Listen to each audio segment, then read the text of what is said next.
So guys, naikabit na natin yung antena natin. Ito lang oh. Ito, yan. So ilagay sa ayun yung box, yan. Ayun, pinatakbo ko doon sa may puno ng bayabas. Ito. Ayun, tapos andun yung dulo. Okay. Andun yung kabilang dulo. Andun sa may kalamansi. Ayan, yan. And then yung dulo ng coax kakabit natin sa radyo. So guys, yan yung coax natin, no. RG58 lang ginamit natin, no. Ito naka-coil pa nga siya. Medyo ilalatag natin mamaya. And then kakabit natin dito sa tuner natin, no? May antenna tuner pala tayo. So kung wala kang tuner, direkta rito sa HF sa radio natin, no. Pero since may tuner ako, ito yung passcord tuner papunta sa radio. Then dito yung antenna 2, antenna 1. So sa antenna 1 tayo. Dalawang antenna pwede rito sa tuner, no. So may selection siya. Okay. So medyo ilatag natin tong ano niya, wire niya, no. Ayan. Kasi naka-coil, no. Alright. So guys, naikabit na natin sa power supply, no. So eto, tetestingin natin. Then meron akong manual tuner, no. Guys, meron akong manual tuner, pero titingnan ko muna kung ano ang tono nung ginawa nating wire antenna. Ayan, no. Andito lang sa baba. Tingnan natin kung ano ang tono pag naka-off yung tuner. So kung papansin nyo, ito. Ayan, naka-off yan, guys, no. Ipupush mo lang on. So eto, naka-off. So kung magtotono ka, ilalagay muna natin sa AM mode, no. Yan, normal naman yan. Okay. So tingnan natin. Ayan guys, oh. Ilan yan? 1.3. 1.3. Wala siyang tuner, no. Okay. Kita nyo?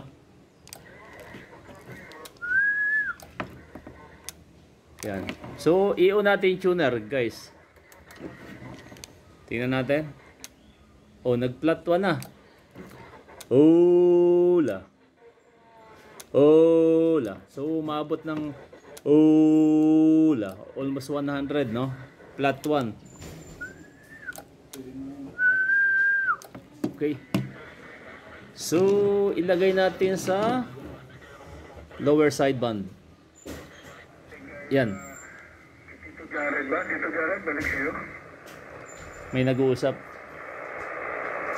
Magandang hapon dyan, Tito Rolin. Oh, yun. Ayun yun. Kalito punutin ko na muna si Kap. So guys, dito tayo sa dekada frequency na. Hindi ko punuan na. Yun ni Tito Long ba? Parang duyan-duyan yan. Yung may nag-uusap, no? Salamat, Tito Rolin. Diretso na ako kay Manong Lito rin, Tito Rolin. Try natin kumontak. Si Kuya Lito. Kuya Lito, mayong hapon diya sa Mindoro, Bisaya. Ay, Kuya Kay, ganun din ang pagbati sa ina. Lakas. Isang magandang hapon kung saan meron kang signal na dumarating dito na merong 25 liwanag guhit. Ikaw naman dito, hindi ko na sasabihin at alam mo na yun. May nag-uusap pa guys, kukontak tayo maya. May kopya ba dyan? Babalikan mo si Ruben, or?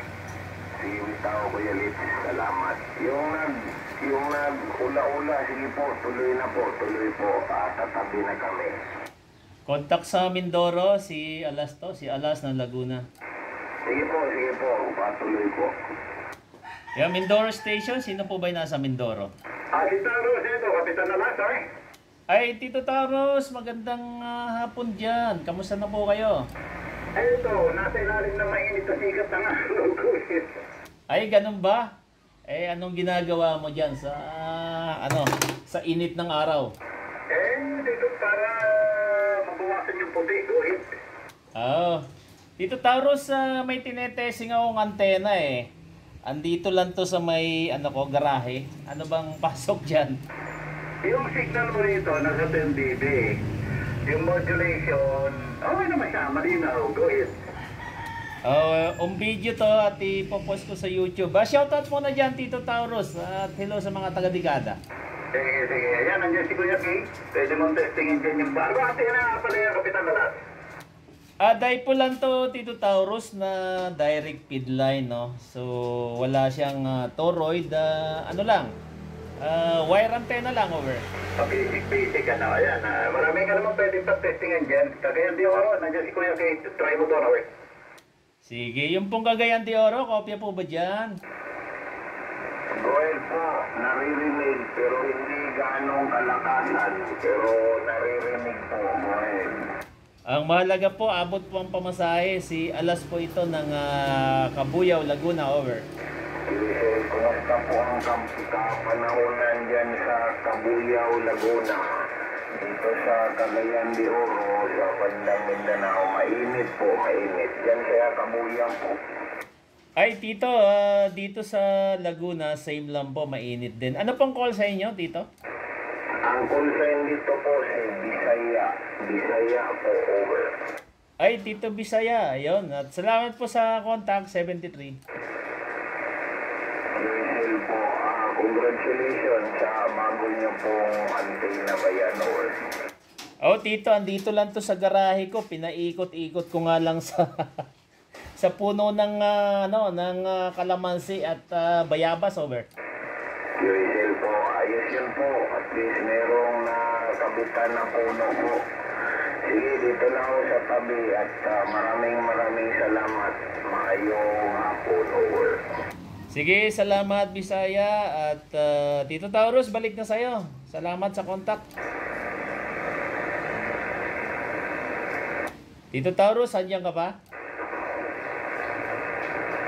Ayun, wala na. Meron pa po bang station bago tayo bumitaw? Kapitan Alas, kopya ba dyan?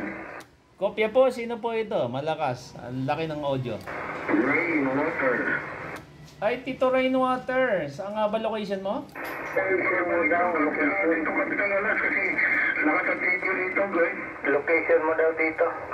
Ha? Location mo daw, tanong ni Alas. Dito ako, may Kawayan, Bulacan. Ayun, Bulacan nga pala.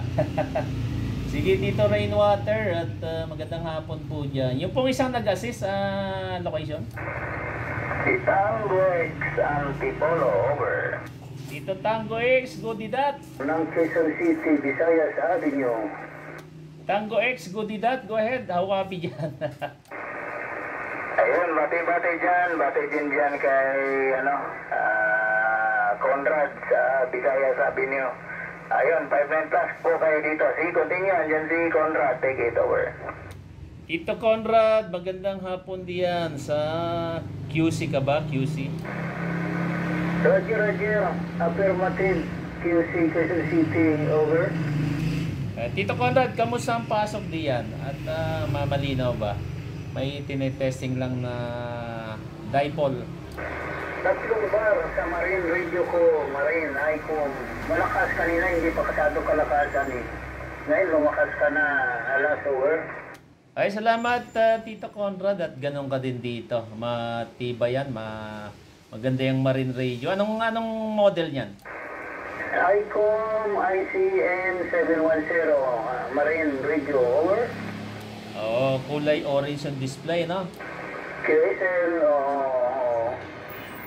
Sige, salamat Tito Con at 73 po. Salamat sa contact.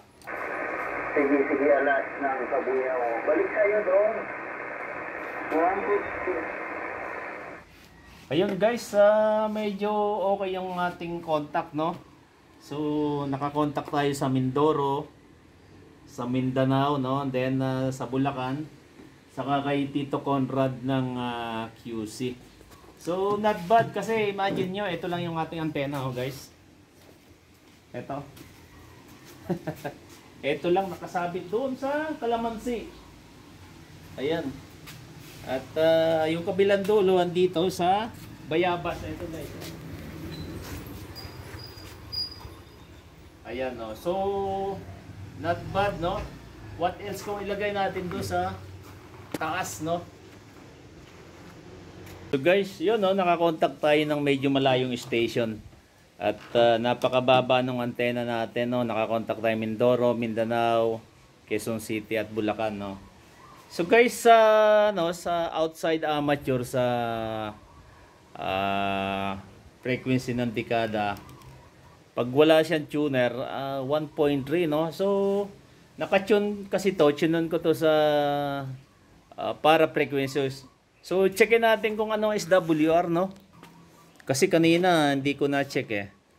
So, ito, 7.095, nilagay ko siya sa AM band, no? Okay. Off ang tuner. Ayan, naka-off. Naka-off. Tingnan natin yung SWR. Ayan, guys, oh. Bahagya ng gumalaw, oh. Hindi, 1.1 yata, 1.2. So, i-plot 1 natin. Oops. Pihitin natin ng konti. Okay, yan. Plot 1. Plot 1 natin. Ayan, okay. Kita nyo guys. Plot 1 na siya. Hola, 100 watts. Hola. Kasi pag nag-plot 1 siya, hola. Hola. Medyo, pansinin nyo. Hola. Hola. Pero ang ganda ng ano, tune, no? So, 1.1, walang tuner, no? Kaya, kahit wala kang tuner, guys, no? Kahit wala kang tuner, kung tama ang computation mo ng wireless antenna mo, so pwede, no?